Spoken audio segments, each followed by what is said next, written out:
Number প্রাচুর্য, অর্থ সম্পদ, ধনভাণ্ডার, এটা রব্বুল আলামিন সবাইকে দেয় না। যারা পায়, পেয়ে যদি সঠিক ব্যবহার না করে অহংকারী হয়, আর সে আজিম থেকে আমার আল্লাহ সহ্য করতে পারে না। আমাদের পরিচিত সূরা তাকাসুরে আল্লাহ বলে, আলহাকুমুত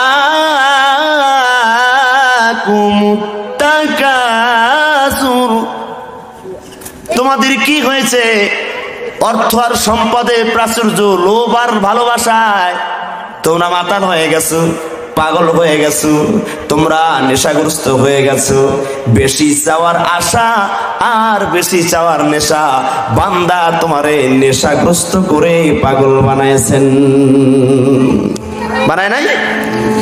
বেশি চাওয়ার আশা আর নেশা প্রত্যেকটা মানুষের ভিতর আছে না নাই? কথা বলে না, কথা বলে না, আছে না নাই?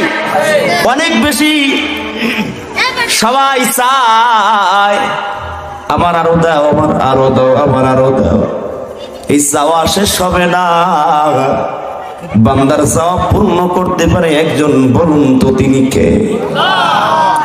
বন্ধুরা আমার, হাবিবুল্লাহ বলেন, আমাদের নবী বলেন, পৃথিবীতে বনি আদমের একটা খাসিয়াত, একটা বৈশিষ্ট্য, একটা গুণ হলো তাদের শুধু দেও দেও, আরো চাই আরো চাই, এটা তাদের তবিয়ত।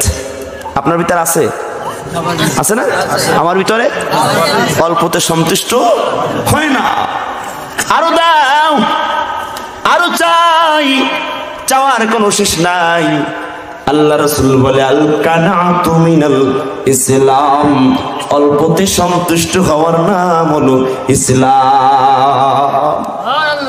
আল্লাহ নয় বলে, বনি আদমের বৈশিষ্ট্য হলো আরো চাও, আরো দাও, বেশি নাও। একটা স্বর্ণের পাহাড়, হাদিসে নবী বলেন, একটা স্বর্ণের পাহাড় যদি বনি আদমকে দেওয়া হয়, বনি আদম স্বর্ণের পাহাড় পেয়ে খুশি হবে না, বরং বলবে, আল্লাহ তুমি আমারে আর একটা স্বর্ণের পাহাড় দাও। আল্লাহ বলে, আল্লাহর হাবিব বলেন, আমার আল্লাহ যদি আবার তার একটা স্বর্ণের পাহাড় দেয়, এরপরে বলবে, আল্লাহ আর একটা দাও। সওয়ার শেষ আছে? আস্তে বল, আস্তে বল, সওয়ার শেষ আছে? আল্লাহর হাবিব বলেন, ও উম্মতেরা, আল্লাহ বলবেন, ও বনি আদম, তোমার পেট জাহান্নামের আগুন আর কবরের মাটি ছাড়া কিছুতেই ভরবে না। পেট ভরে তবু